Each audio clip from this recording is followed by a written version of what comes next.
The day the stars turned against us. They said the galaxy was built on trust. They said the Galactic Union welcomed all species who proved themselves worthy. They said humanity's future among the stars was bright and limitless. They lied about everything. When the first attack wave hit our colony on Terran Hope, nobody was ready. Nobody could have been ready. The morning started like any other morning on humanity's largest settlement beyond Earth. Parents took their children to school. Farmers tended their crops in the biodomes. Scientists worked in their laboratories, excited about discoveries that might change everything humanity knew about physics. Then the sky turned red. Admiral Catherine Cross was drinking coffee in her office on the orbital defense station when the alarm started screaming. She was 45 years old, a career officer who had spent 2 decades rising through the ranks of Earth's United Space Command. She had fought pirates, negotiated with hostile factions, and survived 3 different assassination attempts. Nothing in her experience prepared her for what happened next. The sensors showed 200 warships dropping out of faster-than-light travel at the edge of the system. 200. Earth's entire colonial fleet numbered maybe 30 ships, and most of those were cargo haulers with light weapons bolted on as an afterthought. These were not pirates. These were military vessels from the Galactic Union itself. Ships from species humanity had called allies. Ships that were supposed to protect human interests, not threaten them. Catherine's second-in-command, a young man named Torres, looked at her with wide eyes. His hands shook as he read the sensor data. Admiral, they're powering weapons. All of them. She grabbed the communications panel and opened a channel to the incoming fleet. This is Admiral Catherine Cross of the Terran Colonial Defense Force. You are entering human space without authorization. State your intentions immediately. The response came from a Zytherian commander, his insectoid face filling the screen. The Zytherians were one of the Union's founding species, ancient and powerful. Humanity had signed treaties with them. Humanity had trusted them. Admiral Cross, the Zytherian said, his translator rendering his clicks and chirps into cold, mechanical words. By order of the Galactic Union High Council, all human colonies are hereby placed under immediate quarantine. Your species has been found guilty of developing prohibited weapons technology. Surrender your vessels and prepare for occupation. Catherine felt her blood turn to ice. That's insane. We've developed no such weapons. We've followed every Union regulation to the letter. The Zytherian's compound eyes showed no emotion. The evidence has been reviewed. The decision is final. You have 1 hour to comply. Any resistance will be met with lethal force. The channel closed. Catherine stood frozen for 3 seconds that felt like 3 years. Then her training kicked in. She hit the emergency broadcast button that would send a warning to every human ship and station in the system. All vessels, this is Admiral Cross. We are under attack. I repeat, we are under attack by Union forces. This is not a drill. Evacuate civilians immediately. All military ships, prepare for. The defense station shook violently. Alarms screamed even louder. Torres shouted something about shields failing, about weapon impacts, about hull breaches on Deck 7 through 12. Catherine looked at the tactical display and watched her entire world crumble. The Union fleet had not waited 1 hour. They had not waited 1 minute. They had opened fire the moment their commander finished speaking. Energy beams lanced through space, striking the defense station, the cargo ships, the passenger liners trying desperately to escape. One by one, the icons on Catherine's screen turned red and then vanished completely. Ships full of families. Ships full of children. Ships full of people who had done nothing wrong except be human. On the planet below, the bombardment began. Terran Hope had 3 million people living across 5 major cities. The Union warships targeted them all simultaneously. Kinetic strikes hit from orbit, releasing energy equivalent to nuclear weapons. Buildings that had stood for 20 years collapsed in seconds. Entire neighborhoods vanished in balls of fire. People ran through the streets, screaming, crying, trying to find shelter that did not exist. A young teacher named Rebecca Santos was in her classroom when the first strike hit 3 blocks away. The building shook. Windows shattered. Children screamed. She grabbed as many as she could, pulling them under desks, covering them with her own body as the ceiling began to rain down dust and debris. She thought about her husband working in the agricultural sector on the other side of the city.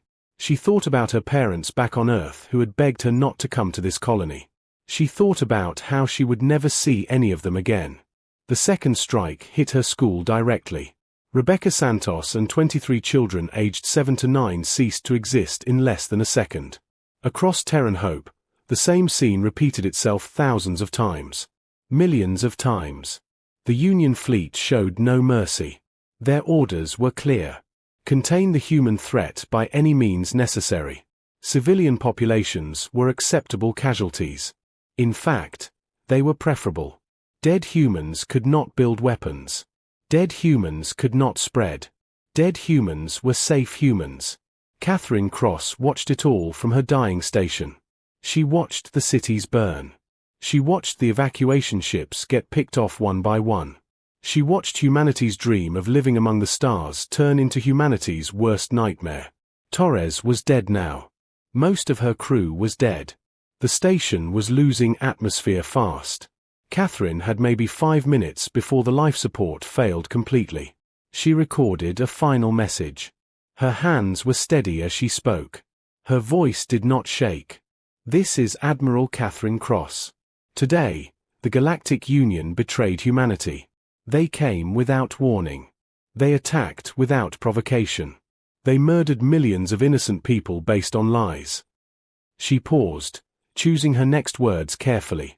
To whoever receives this message, remember what happened here. Remember that we trusted them. Remember that we did nothing to deserve this. And remember that we will not forgive.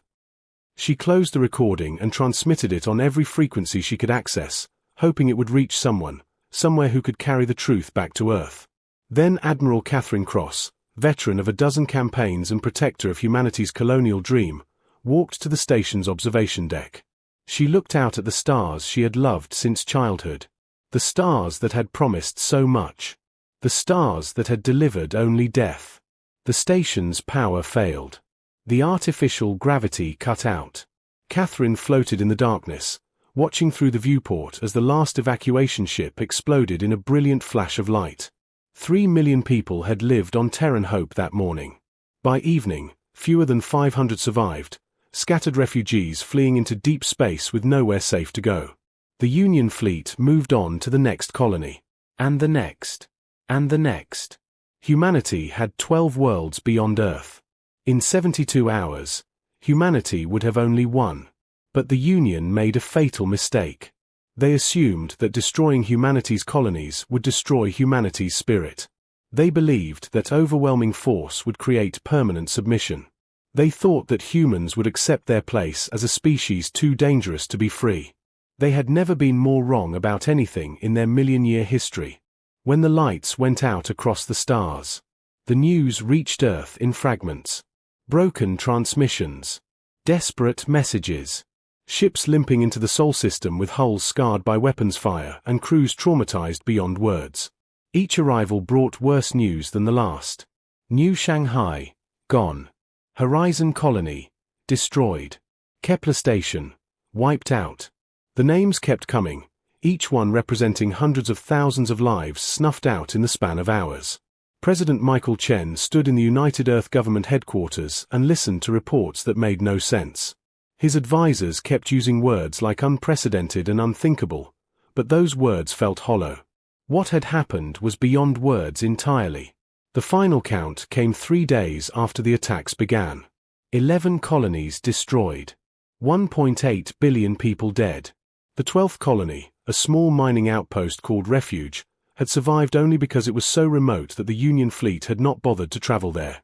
Its 3,000 inhabitants were now the only humans living beyond Earth. Chen was 62 years old. He had led Earth through economic crises, environmental disasters, and political upheavals that nearly tore the planet apart. He had always found solutions. He had always found hope.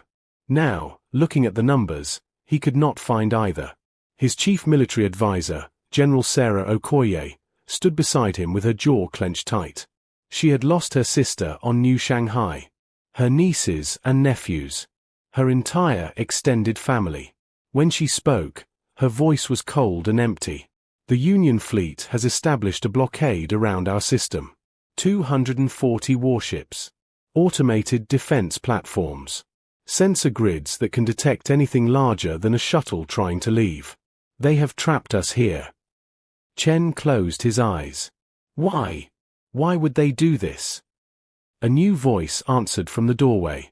Dr. James Park, humanities lead xenoanthropologist, entered the room carrying a data tablet. He looked like he had not slept in days. Because we scared them, Park said simply. I have been reviewing every interaction we have had with Union species over the past 5 years. The pattern is clear. We were advancing too quickly. Our technology improved faster than theirs. Our diplomats formed alliances that shifted power structures. Our merchants competed with established trade networks. He set the tablet down, showing graphs and charts that painted a disturbing picture. The Union is ancient. Most of its species have been spacefaring for millions of years. They have reached a plateau. Their technology barely changes century to century. Their societies are stable to the point of stagnation. Then humanity shows up, and in just 5 years we start catching up to civilizations that have had a million-year head start. General Okoye leaned forward. So they decided to eliminate the competition. Park nodded. I believe a faction within the Union leadership fabricated evidence that we were building prohibited weapons. They convinced enough council members to authorize this containment action. They murdered nearly 2 billion people based on lies. The room fell silent. Chen thought about the children. So many children. Kids who would never grow up, never fall in love, never have families of their own. An entire generation erased because some ancient aliens felt threatened by human potential. He opened his eyes and looked at his advisors. What are our options? Okoye did not sugarcoat it. We have 43 ships in the Sol system. The blockade has 240. We cannot fight our way out. We cannot run. We cannot negotiate with people who have already decided we deserve to die. Chen nodded slowly. He had expected that answer. Then we survive. We rebuild in secret. And we make them regret what they have done. The plan began taking shape over the following months. Earth scientists, engineers, and military leaders worked around the clock on a project that would span decades. They called it Operation Silent Thunder. The name captured what they intended to do. Build strength in absolute silence, then strike like lightning from a clear sky. The first challenge was hiding their activities from the blockade. The Union sensors were sophisticated, capable of detecting energy signatures from orbit. Any large-scale construction would be noticed immediately. So humanity went underground. Literally. Construction crews began excavating massive caverns beneath Earth's oceans and mountains. They used drilling techniques that produced minimal seismic activity. They moved earth and rock in small quantities over years instead of large quantities over months. Slowly, carefully, they created hidden spaces large enough to build warships. Dr. Lisa Zhong led the underwater construction efforts. She was 34 years old, a brilliant engineer who had designed some of humanity's first colony ships. Now she designed something entirely different. Shipyards that existed 3 miles beneath the Pacific Ocean, powered by geothermal vents, shielded from every sensor the Union possessed. Her crews worked in pressure suits in the crushing darkness, welding steel and installing systems that would one day power humanity's revenge. It was brutal work. Dangerous work. 16 people died in the first year alone, crushed by pressure or lost to equipment failures. But they kept going. Every person working on the project had lost someone in the attacks. Every person working on the project understood what was at stake. They were not building ships. They were building hope. They were building justice. They were building the future. The second challenge was technology. Humanity's existing warships had been designed using Union specifications. They were adequate for patrol duties and light combat, but they would be useless against a real military force. Earth needed something better. Something revolutionary. The research facilities were hidden even deeper than the shipyards. In bunkers designed to survive nuclear war, teams of scientists worked on projects that pushed the boundaries of known physics. Dr. Raymond Foster headed the weapons development program. He was 70 years old, a physicist who had spent his career studying propulsion systems and energy dynamics. Before the attacks, he had been working on improvements to civilian engines. Now he worked on ways to kill more efficiently. His team developed the plasma lance, a directed energy weapon that could cut through any known armor. They created the EMP Cascade missile, designed to disable entire fleets with a single shot. They built kinetic accelerators that fired tungsten rods at relativistic speeds, turning simple metal into planet-killing weapons. But Foster's greatest achievement was the Ghost Drive. Traditional faster-than-light travel left energy signatures that could be tracked across light years. Ships using conventional drives announced their presence to anyone watching. The Ghost Drive worked differently. It created a fold in spacetime that was nearly invisible to sensors. Ships equipped with it could travel faster than any Union vessel and arrive without warning. It was a predator's tool, and humanity had become predators. The years crawled by. 5 years. 10 years. 15. A generation grew up knowing nothing but preparation for war. Children learned mathematics by calculating weapons trajectories. Teenagers trained in combat simulators before they learned to drive. Young adults graduated from university and immediately joined the military or the research programs. There was no other path. There was no other choice. General Sarah Okoye aged into her 70s but never retired. She oversaw every aspect of the military build-up, personally reviewing ship designs and training protocols. She pushed her people hard because she knew that anything less than perfection would mean extinction. President Chen served 3 consecutive terms, then passed leadership to his successor, who continued the project without hesitation. The blockade remained in place. Union ships patrolled the edge of the Sol system, their sensors sweeping space for any sign of human activity beyond normal civilian traffic. They saw nothing suspicious. Earth appeared broken. Earth appeared contained. Earth appeared to have accepted its fate. They did not see the 3,000 warships taking shape in hidden facilities. They did not detect the weapons programs that would make humanity the most dangerous species in the galaxy. They did not know that beneath Earth's oceans and mountains, a storm was gathering.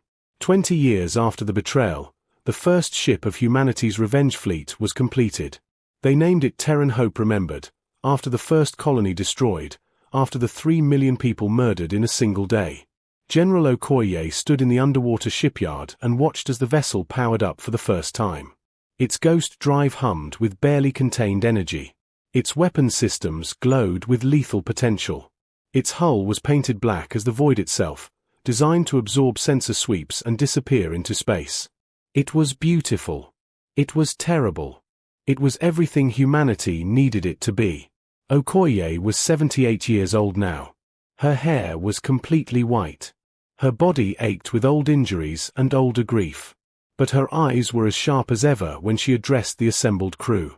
These men and women had trained their entire adult lives for this moment. Most of them had been children when the attacks happened. They remembered running through burning streets. They remembered losing parents and siblings and friends. "We built this ship in silence," Okoye said, her voice carrying through the facility. "We built it in darkness.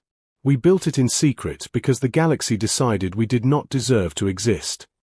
She paused, letting her words echo. "Soon, we will show them what we built. Soon, we will remind them that humanity does not surrender. That humanity does not forgive. That humanity never forgets." The crew did not cheer. They simply nodded, their faces grim with purpose. They understood what was coming. They understood what they would become. They understood that the galaxy was about to learn a lesson it would never forget. 239 more ships would be completed over the next 6 months. 3,000 total. A fleet larger than anything humanity had ever built. A fleet designed for one purpose: retribution. The storm was almost ready. Soon, very soon, it would be unleashed. Forging weapons in the dark. Commander David Reeves stood in the training facility buried 2 miles beneath the Australian outback and watched the next generation prepare for war. The facility stretched for kilometers in every direction, a vast underground complex that housed everything needed to turn civilians into soldiers. Combat simulators lined the walls. Obstacle courses wound through artificial terrain. Firing ranges echoed with the constant sound of weapons practice. 2,000 recruits trained here at any given time, cycling through programs designed to push human capabilities to their absolute limits. Reeves was 53 years old. He had been a lieutenant when the attacks happened, serving on a patrol ship near Jupiter. He had watched the Union fleet arrive. He had watched them destroy everything humanity had built beyond Earth. He had survived only because his ship had been too small to bother destroying.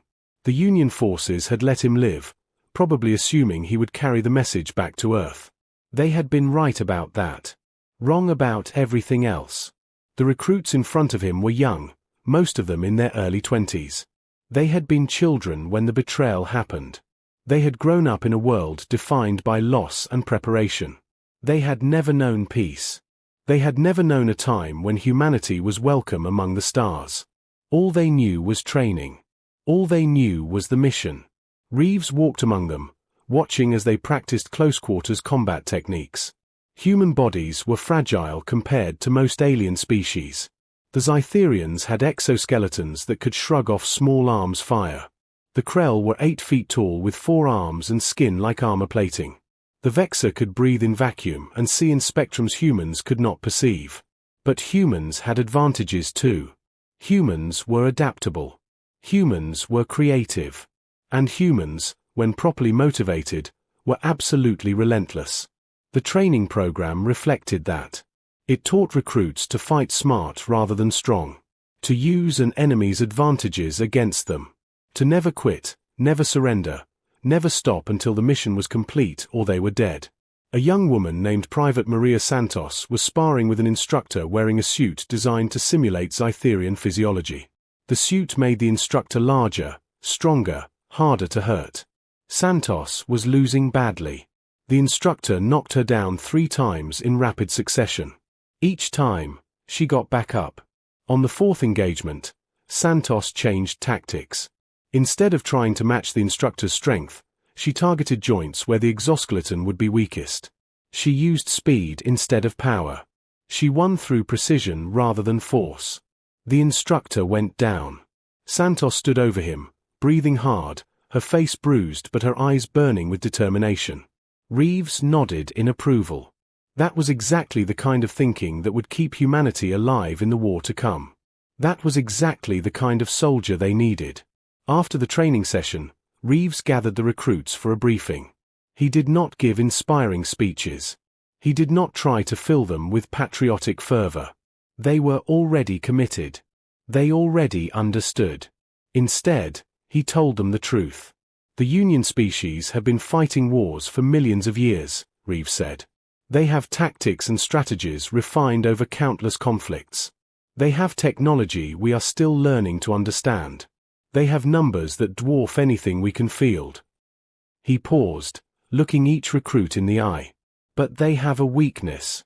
They have forgotten what it means to fight for survival. For them, war is politics by other means. For us, it is existence itself. They fight because their leaders order it. We fight because we have no other choice. He pulled up a holographic display showing the Union blockade. 240 ships arranged in perfect defensive formation, their patrol routes optimized by computers, their responses calculated and predictable. They think they are containing us. They think they are keeping the galaxy safe from the human threat. What they do not realize is that they are keeping themselves safe from seeing what we have become. The display shifted, showing ship designs the recruits had never seen before. Sleek black vessels bristling with weapons. Attack craft that could fold space without leaving a trace. Warships designed to kill quickly and disappear before retaliation was possible. This is what we built while they watched Earth and saw nothing. This is what we created while they congratulated themselves on neutralizing humanity. This is what 20 years of focused preparation looks like. Santos raised her hand. Commander, when do we strike? Reeves smiled, a cold expression that held no warmth. Soon. Very soon. In orbit around Earth, hidden among the thousands of satellites and space stations that comprised humanity's civilian infrastructure, weapons platforms waited silently. They looked like communication relays or scientific instruments. Their true nature was concealed behind layers of false readings and camouflaged systems. Captain Jennifer Park commanded one of these hidden weapons platforms. She was 41 years old, an engineer by training who had retrained as a tactical officer when the war began. Her platform, officially listed as a weather monitoring station, actually housed 12 plasma lance batteries and enough missiles to cripple a dozen Union warships. Park checked her systems daily, running diagnostics that confirmed every weapon was ready, every targeting solution was calculated, every contingency plan was prepared. She had been doing this for 6 years. 6 years of waiting. 6 years of pretending to study atmospheric patterns while actually studying the Union blockade. 6 years of patience that was about to pay off. The Union patrol ships passed her station once a week. They scanned it with their sensors, confirmed it was broadcasting weather data, and moved on without a second thought. They never looked closely enough to see the weapons. They never suspected that humanity would be audacious enough to hide military assets in plain sight. That was another human advantage. Humans were excellent liars. Humans understood deception in ways that more honor-bound species did not. Humans had learned that sometimes survival required doing things that seemed impossible or insane. Park Station was one of 73 hidden weapons platforms scattered throughout the Sol system. Together, they formed a defensive network that could engage the blockade from unexpected angles. When Operation Silent Thunder began, these platforms would fire first, catching the Union forces completely by surprise. Deep in the Atacama Desert, another facility worked on the intelligence gathering operations that would be crucial to humanity's campaign.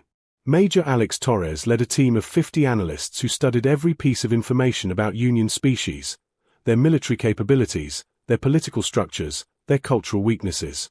Torres had lost his parents on Horizon Colony. He had watched the recordings of the attack, seen his childhood home reduced to ash, seen his family erased from existence.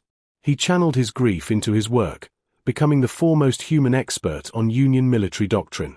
His team had identified critical vulnerabilities in how Union forces operated. The Zytherians relied too heavily on automation and hive-mind communication. Disrupt their networks and they became confused and slow. The Krell were powerful but arrogant. They underestimated opponents and made predictable tactical decisions. The Vexer were brilliant tacticians but struggled with rapid adaptation. They created perfect plans and then could not adjust when those plans failed. Humanity would exploit every weakness. Humanity would fight dirty, fight smart, and fight without mercy.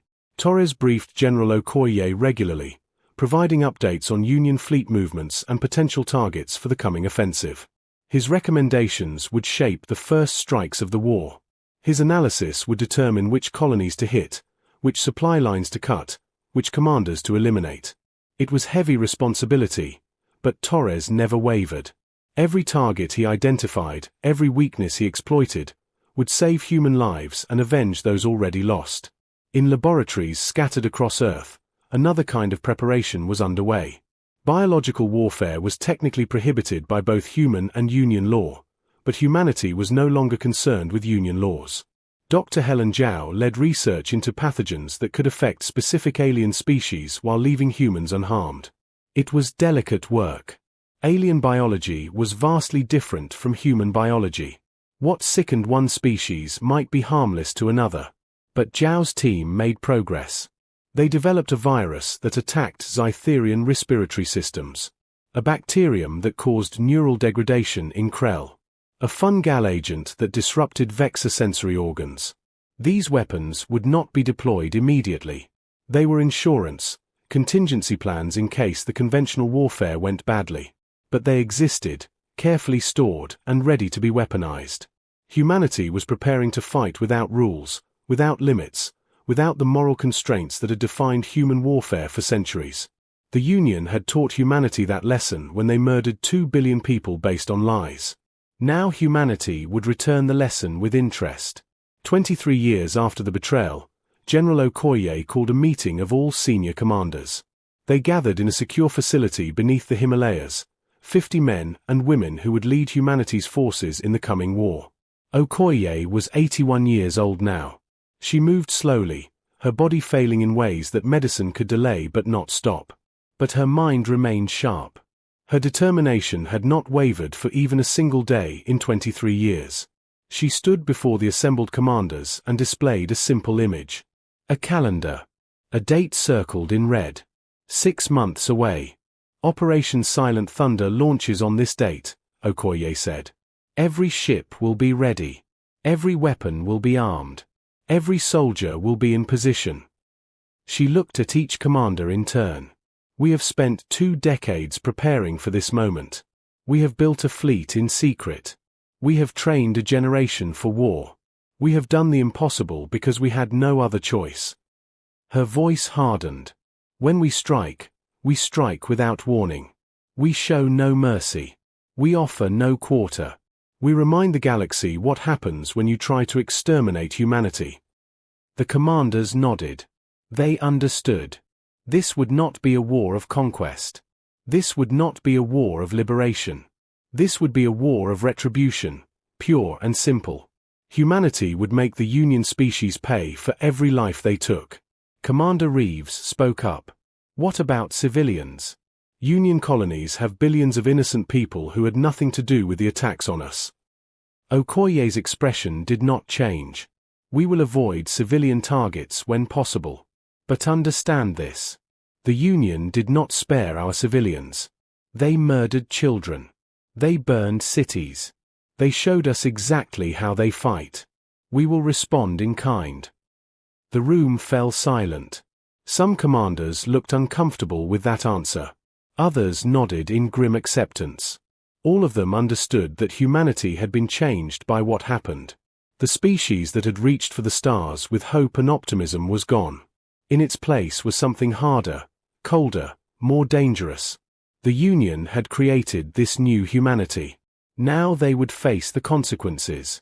Okoye dismissed the commanders and returned to her office. She sat alone in the darkness and thought about her sister. About the nieces and nephews she would never see again. About the 2 billion souls crying out for justice from beyond the grave. 6 months. In 6 months, Earth would stop hiding.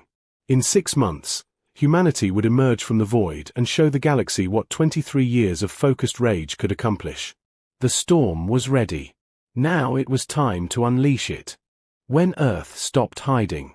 The night before Operation Silent Thunder launched, Commander David Reeves could not sleep. He stood in his quarters aboard the warship Horizon's Fury and looked at a photograph he had carried for 23 years. His wife and son, smiling at the camera from their home on Horizon Colony. They had died in the first wave of attacks. His wife had been a teacher. His son had been 7 years old. Reeves had not been there to protect them. He had been serving on a patrol ship light years away when the Union fleet arrived. He had received their final message, a short video his wife recorded in the last moments before the bombardment reached their sector. She had not cried. She had simply told him she loved him and asked him to remember them. Reeves had spent 23 years making sure he would never forget. Now, finally, he would honor their memory. He placed the photograph in his locker and sealed it. Then he put on his uniform, checked his weapons, and headed to the bridge.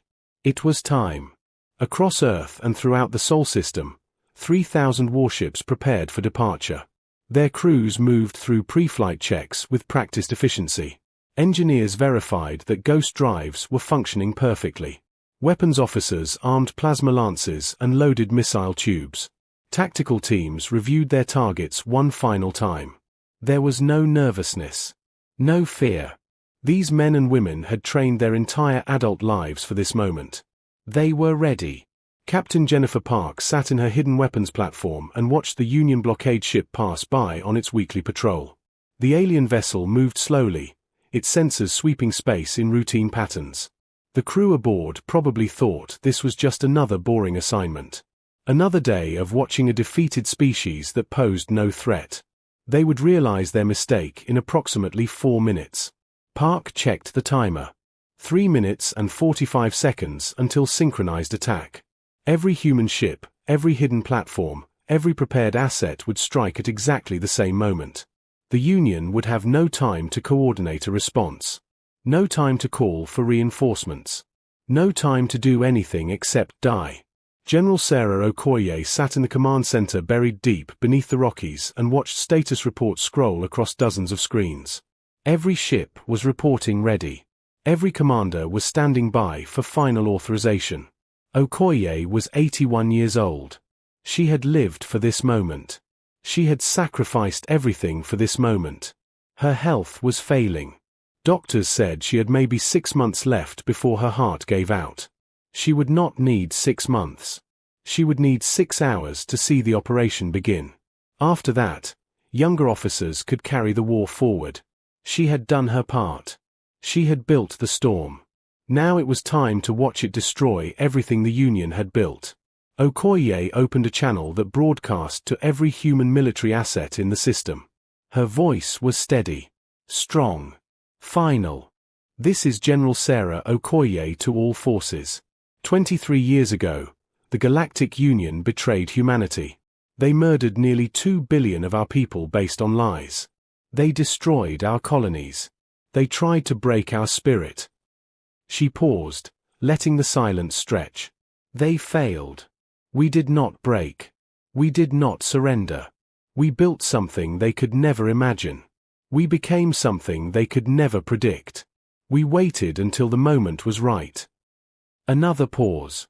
That moment is now. Operation Silent Thunder is authorized. All ships are weapons-free. Show them what humanity has become. Show them the price of their crimes. Make them remember why they should have left us alone. She closed the channel. The timer hit 0.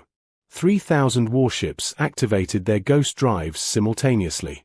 The fabric of space-time bent as they folded reality and disappeared from the Sol system. The Union blockade detected nothing. Their sensors showed only empty space where moments before there had been the largest human fleet ever assembled. The blockade commander, a Zytherian named Claythex, was reviewing routine reports when his sensor officer suddenly went rigid. "Commander, I am detecting massive energy spikes throughout the system. Multiple sources. I cannot identify." The officer never finished his sentence. Captain Park's hidden weapons platform opened fire along with 72 others positioned throughout the Sol system. Plasma lances cut through space at the speed of light.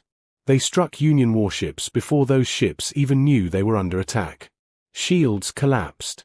Hulls melted. Reactors breached. 12 Union vessels died in the first 3 seconds. Claythex's ship shook violently as weapons fire hammered its shields. Alarms screamed. His crew shouted conflicting reports. They were under attack from multiple angles. They were surrounded. They were dying. Return fire. Claythex ordered. All ships, defensive formation. Call for reinforce. Another plasma lance struck his ship. The bridge exploded. Claythex and everyone with him ceased to exist. The blockade that had contained humanity for 23 years lasted 17 minutes after the attack began. Some ships tried to fight back. Some tried to flee. None succeeded. The hidden weapons platforms had perfect firing solutions.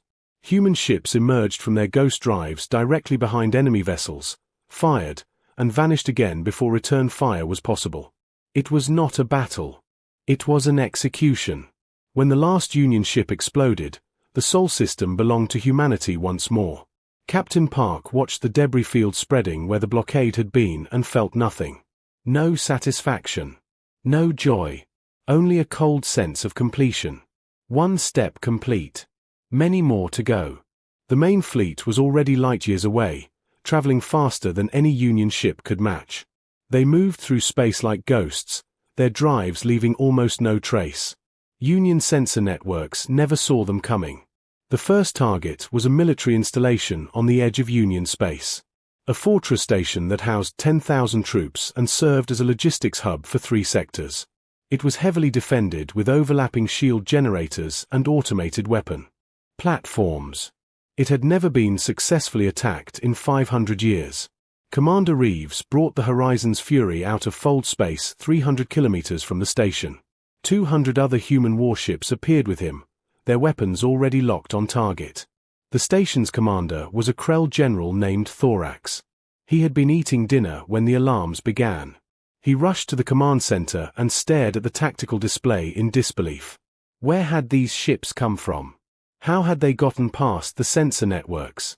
Why did they not show up on any database? Unknown vessels, identify yourselves immediately, Thorax transmitted. You are in violation of Union space. Withdraw or be destroyed. Reeves opened a return channel. His face appeared on Thorax's screen, human features twisted into an expression of cold hatred. This is Commander David Reeves of the United Earth Forces. 23 years ago, your people murdered my family. Today, I return the favor. The channel closed. The human fleet opened fire. Plasma lances and kinetic accelerators struck the station from every angle. Shields held for perhaps 5 seconds before collapsing under the overwhelming assault. Then the weapons tore into the station itself, ripping through armor, destroying sections, venting atmosphere into space. Thorax tried to coordinate a defense, but his systems were failing too quickly. EMP cascade missiles detonated throughout the station, shutting down electronics, disabling weapons, leaving his forces blind and helpless. In desperation, he ordered an evacuation. Maybe some of his troops could escape in shuttles. Maybe someone would survive to warn the Union what was happening. The human ships targeted every shuttle that launched. Precision fire destroyed each one seconds after it cleared the station. No mercy. No survivors. Just as the Union had shown no mercy to human civilians 23 years ago. The fortress station that had stood for 5 centuries was reduced to wreckage in 11 minutes. 10,000 Union troops died without inflicting a single casualty on the human fleet. Reeves watched the destruction and thought about his son. About a 7-year-old boy who had loved to draw pictures of spaceships. About a future that had been stolen. About a debt that could never truly be repaid. Target destroyed, his tactical officer reported. No survivors detected. Good, Reeves said quietly. Set course for the next target. We have a lot of work to do. The human fleet split into smaller task forces, each one assigned to hit multiple targets across Union space. They struck military installations, supply depots, shipyards, communication hubs. Anywhere the Union military infrastructure was vulnerable. Anywhere humanity could hurt them. The attacks were coordinated with brutal efficiency. Human ships would appear without warning, destroy their targets, and vanish before Union forces could respond. Hours would pass before the next attack, sometimes in the same sector, sometimes halfway across the galaxy. The Union could not predict where humanity would strike. They could not defend everything. They could not even track the human ships effectively. It was like fighting ghosts.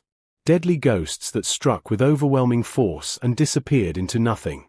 At Union High Command on Nexus Prime, the capital world of the Galactic Union, panic was beginning to set in. Admiral Kelrix, the Supreme Commander of Union military forces, stood before the High Council and tried to explain how this was possible. The humans have developed faster-than-light technology far superior to our own, Kelrix said. His tentacles quivered with stress. They can travel faster and leave no trace. They appear to have been building a fleet in secret for decades. Our intelligence completely failed to detect this. Council Speaker Valin, a Zytherian even older than Claythex had been, leaned forward. How many ships do they have? Kelrix hesitated. We estimate at least 3,000. Possibly more. Each one appears to be heavily armed with weapons technology we do not fully understand. 3,000 ships. The council chamber fell silent. That was a fleet capable of challenging the entire Union military. That was a force that could threaten every species in the galaxy. How is this possible? Valin demanded. We contained them. We destroyed their colonies. We blockaded their home world. They should have been helpless. We underestimated them, Kelrix said quietly. We assumed that destroying their colonies would break them. We were wrong. We made them stronger. We gave them a reason to focus all their resources on military development. We created the exact threat we were trying to prevent. Valin's compound eyes fixed on the Admiral. Can we stop them? Kelrix looked at the reports of destroyed installations and dead troops. 23 attacks in the first 6 hours. Thousands of casualties. Billions in damaged infrastructure. And the humans showed no signs of slowing down. I do not know, he admitted. But we need to try.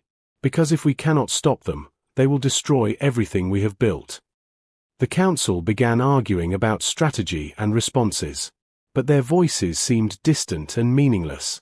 The truth was becoming clear to anyone paying attention. The galaxy had betrayed humanity. Humanity had spent 2 decades preparing a response. Now that response was here, and it was more terrible than anyone had imagined. Earth was no longer hiding. Earth was no longer afraid. Earth had emerged from the void with fire and death, and the galaxy would never be the same again. The price of betrayal. 3 months into Operation Silent Thunder, the Galactic Union was burning. Not literally, though several major installations had been reduced to molten slag. But the political and military structures that had governed the galaxy for millions of years were collapsing under pressure they were never designed to withstand. Admiral Kelrix stood in his command center on Nexus Prime and watched the tactical display with growing horror. Red markers indicated human attacks. There were hundreds of them now, scattered across Union space like drops of blood. Each marker represented destroyed facilities, dead troops, shattered confidence. The humans were everywhere and nowhere. They struck without warning and vanished before reinforcements could arrive. Union fleets chased ghosts through empty space. Defense grids scanned for threats that appeared behind them. Commanders issued orders to forces that were already dead. It was not warfare as the Union understood it. It was systematic dismantlement of everything they had built. Kelrix had served in the Union military for 3 centuries. He had fought in dozens of campaigns against rebellious colonies and hostile species. He had always won because the Union had overwhelming technological and numerical superiority. Not anymore. The humans had closed the technology gap and were using tactics the Union had never encountered. They did not fight for territory. They fought to inflict maximum damage with minimum risk. They did not engage in honorable combat. They ambushed, sabotaged, assassinated, and disappeared. They fought like prey animals that had suddenly become apex predators. And they were winning. A young aide approached Kelrix nervously. The Vexor officer's sensory tendrils twitched with distress. Admiral, we are receiving reports of another attack. The Tertian shipyards have been destroyed. Initial estimates suggest complete loss of the facility and all ships under construction. Kelrix closed his eyes. The Tertian shipyards had been the largest in this sector. 40 warships had been nearing completion there. Now they were debris. Casualties, he asked, though he already knew the answer would be bad. Over 15,000, sir. The humans used kinetic weapons. By the time our shields detected the incoming projectiles, it was too late to evacuate. 15,000 more dead. Added to the hundreds of thousands already lost in 3 months of relentless assault. The numbers were staggering. The Union had not suffered losses like this in recorded history, and the humans showed no signs of stopping. In fact, their attacks were becoming more coordinated, more devastating. They were learning as they fought, adapting to Union defenses faster than those defenses could evolve. Kelrix opened his eyes and looked at the map. So many red markers. So much destruction. Where is their homeworld status? The aide checked his datapad. The Sol system remains heavily fortified. Our scouts report that Earth has deployed defensive platforms throughout their space. Any attempt to attack their home world would result in massive casualties. Kelrix nodded slowly. That was the trap. The Union could not stop the human attacks without finding and destroying their base of operations. But Earth was now defended better than most Union core worlds. Any attack would be a bloodbath. Meanwhile, human ships continued to strike targets across the galaxy with impunity. It was a strategic nightmare. Commander David Reeves sat in the briefing room aboard the Horizon's Fury and reviewed the latest intelligence reports with his senior officers. They had been fighting for 3 months straight, hitting targets, running, refueling at hidden supply caches, and hitting again. His crew was exhausted, but they could not stop. Not yet. Not until the job was finished. Our next target is a communications relay station in the Viridian sector, Reeves said, highlighting it on the holographic display. It coordinates Union fleet movements for 6 systems. Destroying it will create chaos in their response times and make our other operations significantly easier. His tactical officer, Lieutenant Chen, studied the target. Defenses. Reeves pulled up the data. Moderate. 3 escort frigates, automated weapon platforms, standard shield generators. Nothing we have not handled before. Chen nodded. When do we strike? 18 hours. That gives us time to rest and prepare. I want everyone sharp for this one. The meeting adjourned. Officers returned to their duties. Reeves remained in the briefing room, staring at the map of Union space. So many targets. So much left to do. He thought about the fortress station he had destroyed 3 months ago. 10,000 Union troops dead in 11 minutes. He had expected to feel satisfaction. Revenge for his family. Justice for the billions murdered. Instead, he felt empty. Killing Union soldiers did not bring his wife and son back. It did not undo the betrayal. It did not heal the wound in humanity's heart. But it was all they had. The only response that made sense. The Union had taught humanity that strength was the only currency that mattered. Now humanity was teaching that lesson back. His communications officer appeared at the door. Commander, we are receiving a transmission. It is coming from Union High Command. They want to negotiate. Reeves raised an eyebrow. Negotiate? After 3 months of running, they want to talk. Apparently, sir. The message is flagged as highest priority. They are requesting a ceasefire and diplomatic discussions. Reeves considered this. Part of him wanted to ignore the message and continue the campaign. But orders from Earth were clear. If the Union offered genuine negotiations, humanity would listen. Not because humanity was merciful, but because the end goal was not genocide. The end goal was justice and guarantee it would never happen again. Send the message to Earth Command. Let them decide how to respond. In the meantime, we continue operations as planned. On Nexus Prime, the High Council gathered in emergency session. For the first time in memory, there were empty seats. Several council members had died in human attacks targeting Union leadership. Others had resigned in disgrace as their species questioned how the crisis had been allowed to happen. Council Speaker Valin looked around the diminished chamber and felt the weight of failure. He had been present when the decision was made to attack humanity. He had voted in favor of the containment action, believing the evidence that Archon Sylvith had presented. Now he knew that evidence had been fabricated. Sylvith was dead now, killed when human commandos infiltrated his personal residence and executed him in his sleep. The humans had released proof of his conspiracy to every species in the Union. They wanted everyone to know the truth. The attack on humanity had been based on lies. We must end this war, said Councillor Thera of the Melody. Her species had opposed the attack from the beginning. Every day it continues. We lose more people and more credibility. The humans have proven their point. They have shown they cannot be contained. We need to negotiate peace before they destroy everything. Peace, snarled Councillor Breck of the Krell. They are murdering our people. They have killed hundreds of thousands. How can we negotiate with such savages? Thera fixed him with a cold stare. We killed nearly 2 billion of them first. Based on lies. We started this war. We have no moral ground to stand on. The chamber erupted into arguments. Some species wanted to continue fighting, to mobilize the full might of the Union and crush humanity once and for all. Others wanted to sue for peace immediately, to cut losses before the situation became even worse.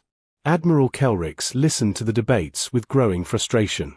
Politicians argued while his forces died. They discussed morality while human ships destroyed another installation, killed another 1,000 troops, pushed the Union closer to catastrophe. Finally, he could take no more. Enough. Kelrix's voice cut through the chamber. We do not have time for philosophical debates. The humans are winning. Not because they are stronger, but because they are more committed. They are willing to sacrifice everything to make us pay for what we did. Unless we match that commitment, we will lose this war. Valin leaned forward. What do you propose, Admiral? We have two options, Kelrix said bluntly. First, we mobilize every ship, every soldier, every resource across the entire Union. We launch a total war effort aimed at destroying Earth and every human in existence. It will cost us millions of lives and decades of warfare, but we might succeed. He paused. Second, we admit we were wrong. We open negotiations. We offer reparations. We hold accountable those who caused this crisis. We try to find a way to coexist with humanity without mutual extinction. The chamber fell silent. The choice was stark. Total war or humiliating peace. Destruction or accommodation. Pride or survival. Valin looked around the council chamber. He saw fear in the eyes of his fellow councillors. Fear of the humans. Fear of the future. Fear that the galaxy they had known for millions of years was ending. I call for a vote, Valin said heavily. All those in favor of pursuing immediate peace negotiations with Earth, signal now. One by one, hands and tentacles and appendages rose across the chamber. Not all of them. Some species still wanted to fight. But the majority understood the truth. The war could not be won without unacceptable losses. Better to negotiate now while there was still something left to save. The vote passed. The Galactic Union would seek peace. 2 weeks later, a Union diplomatic ship entered the Sol system under a flag of truce. It was the first alien vessel to approach Earth peacefully in 23 years.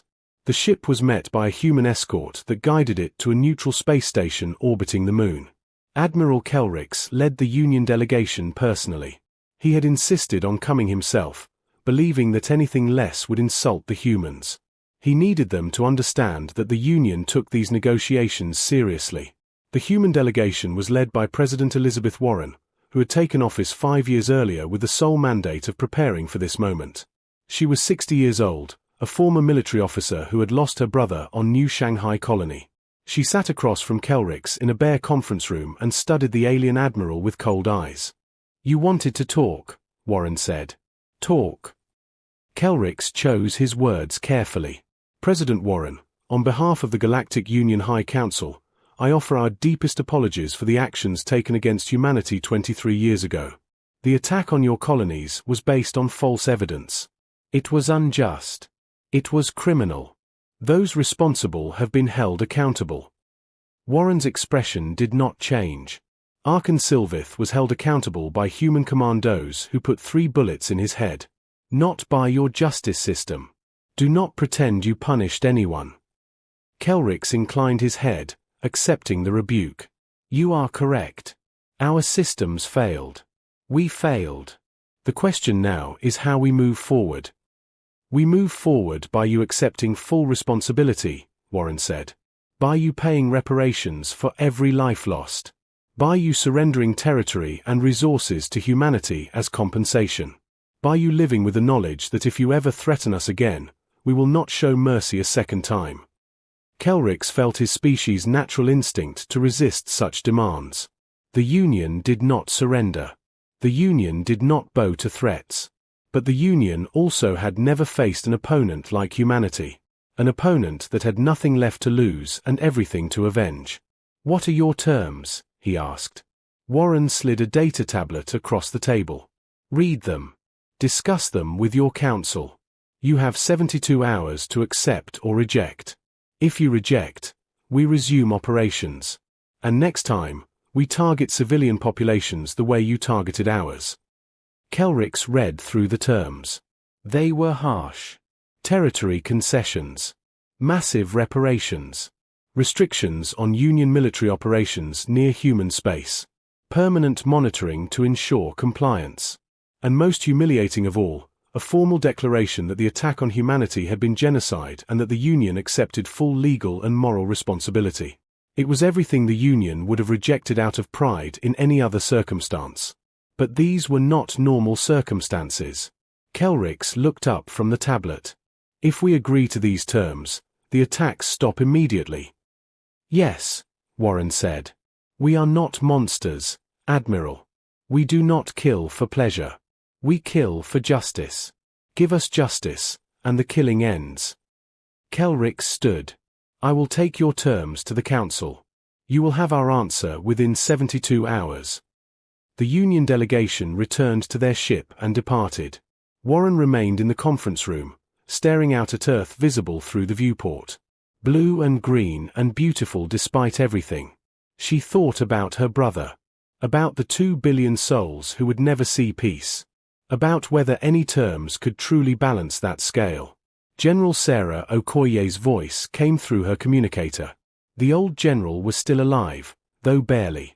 She had refused to die until she saw this moment. Well? Okoye asked. How did it go? They will accept our terms, Warren said. They have no choice. We hurt them badly enough that they understand we will follow through on every threat. Good, Okoye said. There was satisfaction in her voice. Then humanity survives. We make them pay. And we ensure this never happens again. At what cost? Warren asked quietly. We became the thing they feared.